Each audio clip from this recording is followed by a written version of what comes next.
সামনে শীতকাল পড়তেছে, আর শীতকালে এরকম ছোট ছোট মাছের ঝাল খাইতে কিন্তু খুব ভাল লাগে। আর আমার বরমশাই কিন্তু বড় বড় মাছ মাংসর থেকে এই ছোট ছোট মাছের ঝাল খাইতে খুব ভালোবাসে। আর নানা ধরনের বাটা বাটা খাইতেও খুব ভালোবাসে। বাটা দিলে আর কিছু চায় না। তো ভাবলাম কি আজকে পুঁটি মাছের ঝাল করুন, তাই জন্য আপনাদের সঙ্গে সেটা শেয়ার করলাম। তো দেখেন এই যে মাছগুলো আমি ভালো করে ধুইয়া নুন হলুদ মাখাইয়া তারপরে কড়াইতে তেল গরম করে সরষের তেলে আমি ভাজদাছি। তো মাছগুলারে উল্টায় পাল্টায় হালকা করে ভাইজা নিব। আর গরম গরম এরকম ছোট ছোট মাছ ভাজাও কিন্তু খাইতে খুবই ভালো লাগে। আমার মাইয়া তো আইয়া একখান বাটি করে ছোট কয়টা মাছ নিয়ে চলে গেল ভাজা মাছ। তো যাই হোক, এবার যে কয়টা রয়েছে ওগুলোতে ঝাল করুম। আর বাড়িতে অন্য রান্না করছি মাছের, ওইটা জানি না খাইব কিনা আমার বরমশাই, কিন্তু এইটা আমি করছি শুধুমাত্র ওর জন্য। আর মাছ ভাজা যদি খায় বাচ্চারা খাইব। তো যাই হোক, মাছগুলোরে ভালো করে ভাইজা নিলাম। তারপরে দেখেন ওই সর্ষার তেলের মধ্যেই মানে মাছের ভাজার তেলেই মাছ ভাজুম। আমি কিন্তু তরকারিতে একটু তেল কমই দিই, কেননা কম তেল খাওয়ার ভালো শরীরের পক্ষে। তো কয়টা রসুন আমি থেতো করে নিয়েছিলাম, থেতো কইরা এবার একটুখানি ভাজা নিব হালকা কইরা।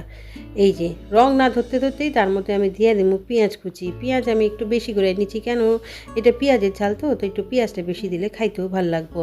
তো এই যে পেঁয়াজটা দিয়ে এবার আমি একটু ভালো করে বাইরা চাইরা নিব। যতক্ষণ না লাল লাল একটু পেঁয়াজটা ভাজা রং ধরে ততক্ষণ পর্যন্ত আমি এটা নাড়িয়ে চাড়িয়ে নিব। একটু আগুনটা কিন্তু আমি কমাইয়াই দিব, কেননা পুড়ে যাবো নাইলে। এবার দিয়ে দিলাম বেশ খানিকটা কাঁচা লঙ্কা কুচি। আর এই ঝালটা কিন্তু এই কাঁচা লঙ্কা কুচিরই ঝালটা হইব। আর এর মধ্যে কিন্তু শুকনো লঙ্কা দিলে অতটা ভাল লাগে না। তো এই জন্য আমি কাঁচা লঙ্কা দিচ্ছি বেশ খানিকটা। তারপর আমি একে একে মশলাগুলো দিব। প্রথমেই দিব একটু লবণ। লবণটা আপনারা স্বাদ অনুযায়ী দিবেন আপনাকেও। আর তারপরে দিব একটু হলুদ গুঁড়া। হলুদ গুঁড়াটা দিয়া তারপর আমি এর মধ্যেই দিয়ে দিব একই সঙ্গে ধনিয়া গুঁড়া, জিরা গুঁড়া, লঙ্কা গুঁড়া।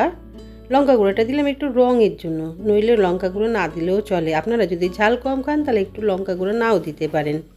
এবার এই মশলাটারে ভালো করে একটু কষাইতে লাগবো। তেল কিন্তু আমি কমে দিছি, আর তেল দিব না। এবার সামান্য একটু চিনি দিলাম, আপনারা চিনি নাও দিতে পারেন, যদি পছন্দ না হয় তাহলে চিনি দিয়েন না। আমি একটু তরকারিতে দিই সামান্য চিনি, ওই জন্য দিলাম। তারপরে দিয়ে দিলাম কষা মশলার মধ্যে জল। জলটা কিন্তু আমি ঠান্ডা জলে দিছি, গরম জল দেওয়ান লাগবো না, এই ঠান্ডা জলেই হইব। তারপর এই ঝোলটারে একটুখানি ফুটান লাগবো, 2-4 মিনিট মতো ফুটুক। তারপরে আমি দিয়ে দিব এই ভাজা মাছগুলো ছিল সেইগুলা। তো এই যে 5 মিনিট মতন রাখছি আমি। রাখার পরে এই মাছ ভাজাগুলো সেইগুলো আমি সব কিছু দিয়ে দিলাম এই ঝোলের মধ্যে। এবার ঝোলটাও একটু কিছুক্ষণ 2-1 মিনিট থাকার পর আমি এই মাছটা হয়ে গেছে কিন্তু। এর মধ্যে দিয়ে দিলাম একটু ধনিয়া পাতা কুচি। ধনিয়া পাতা কুচি দিলে কিন্তু অসাধারণ লাগে। ও আচ্ছা, ভুলে গেছি, আমার তো ধনিয়া পাতা কুচি নাই, তাই জন্য কিন্তু মাছটা আমি এমনি করেই নামা দিলাম। আপনাদের কাছে কিন্তু ধনিয়া পাতা কুচি থাকলে অবশ্যই দিবেন, তাহলে দেখবেন এই তরকারির স্বাদ আরও কি দুর্দান্ত হয়। তো যাই হোক, আমার এই করে কিন্তু পুঁটি মাছের ঝালখান আমার হয়ে গেছে। এই রকম ঝাল খাইতে কিন্তু আমার বরমশাই খুব ভালোবাসে। তো আপনারাও করে খায়েন, দেখবেন ভালো লাগবো। আজকে কিন্তু আমি ভিডিওটা করলাম খাস বাঙাল ভাষায়, কেননা এইটাই আমার মাতৃভাষা। আমি ছোট্টবেলা থেকে যেই পাড়ায় আমি বড় হয়েছি সেইখানে কিন্তু সবাই এখানে খাস বাঙাল কথাই কয়। আমি শ্বশুরবাড়িতে এখন আইছি, এখানে কিন্তু কেউ কয় না। তো অনেক দিন পরে এই ভাষাটা কয়ে খুব ভালো লাগলো। আপনাকেও কেমন লাগলো জানাইন কিন্তু আমার কমেন্ট করে, কেমন? আর ভিডিওটা দেখে যদি ভালো লাগে আপনাকেও, তাহলে কিন্তু প্লিজ আমার চ্যানেলটারে একটা লাইক দিন এবং চ্যানেলটারে সাবস্ক্রাইব করে নিন, কেমন?